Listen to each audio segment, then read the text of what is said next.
Hello and welcome back to the channel.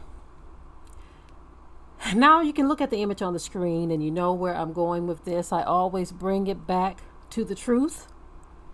I always bring it back to the truth because many times a lot of people talk about these stories and they don't bring any spiritual context to them because everybody wants to know what's up in the world. What's going on with this person? What's going on with that person? This is far more than just Dr. Dre being ordered to pay $3 million a year to his ex-wife. This is a lot more. There's a lot more going on than just that. We often talk about things from a biblical perspective because we believe that it's very important to know and understand our tribal existence. So many people have gotten so far removed from their tribal existence that they don't even understand the culture that we once had. Now, let me clarify something real quick. I'm going to say black people because for the most part, all of the other racial groups, they stay on code. Okay. There were no prohibitions given to them anyway, but many of them live by those prohibitions of marrying outside or not marrying outside of your race because they know the importance of self-preservation. Okay.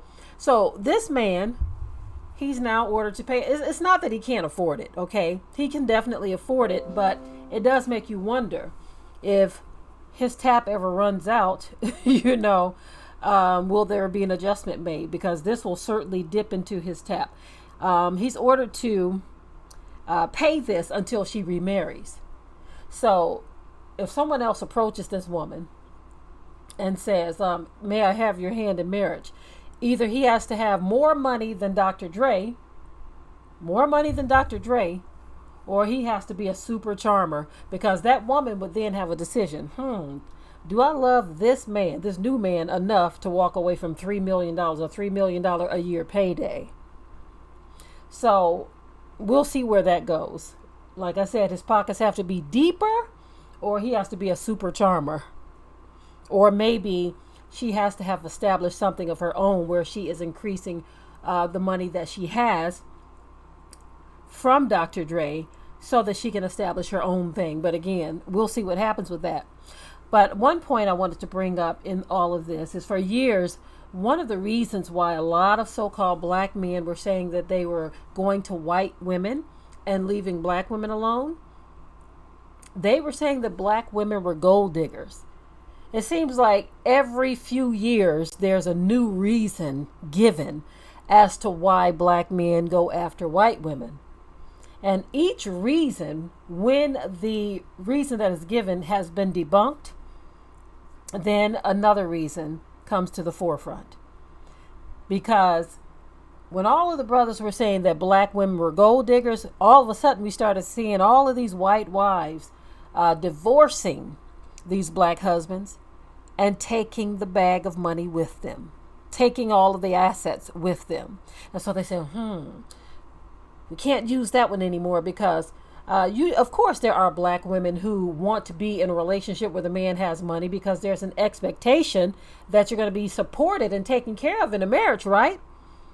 I remember years ago, there was an article put out where they were asking, what do African American versus African men expect when it comes to a woman? And when they interviewed African American men, they said black women want too much. They ask for too much. And the African men, they said, well, it's our pleasure and our duty to take care of our wives. This is what we're supposed to do. So it's an honor to us to take care of our wives. So you had these vastly different answers where the African American men felt like a woman expecting to be taken care of made her like a gold digger. Whereas the African man, he felt like this was his job and his duty to take care of his wife.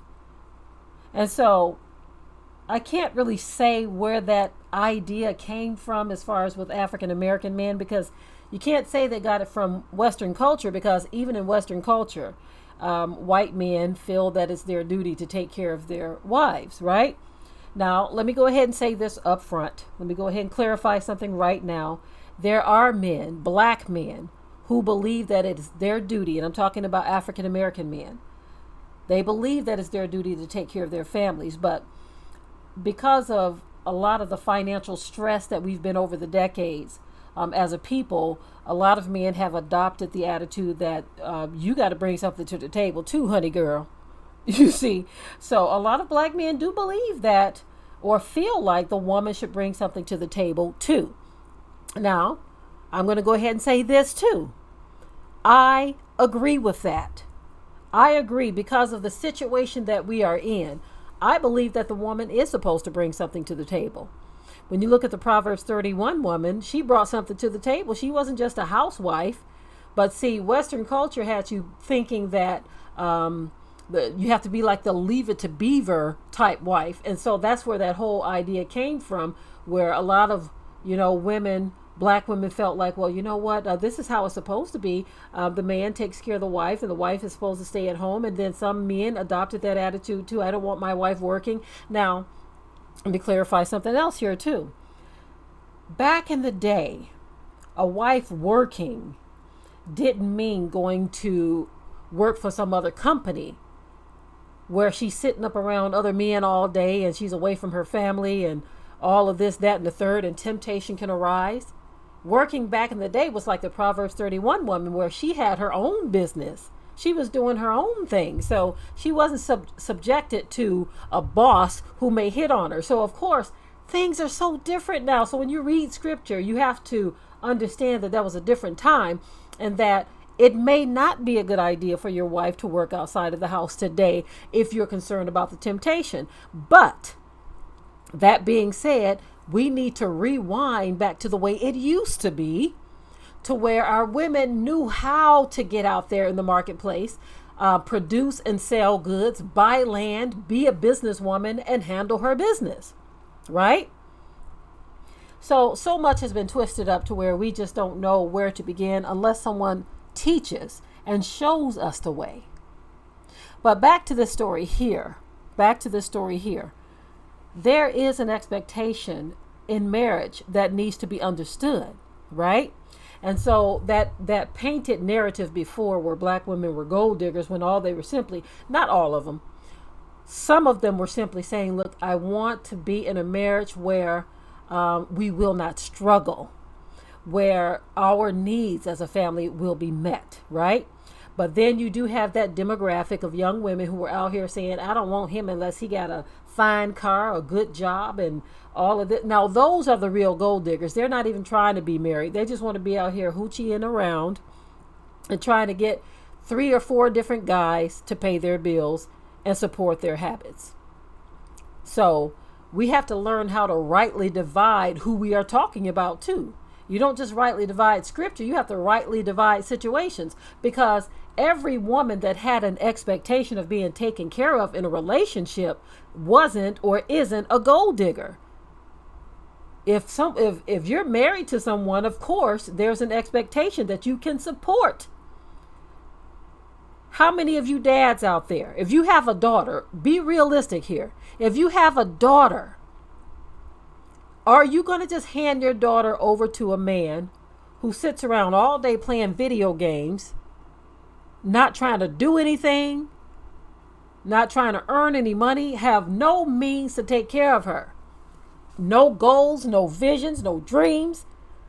Are you just going to hand your daughter over? Let's be realistic here.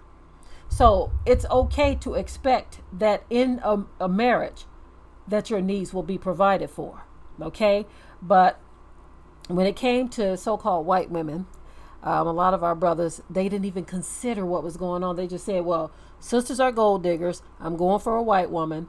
And then the white woman ends up with the bag because she played you like a fiddle. So now the new narrative, oh, black women are too loud.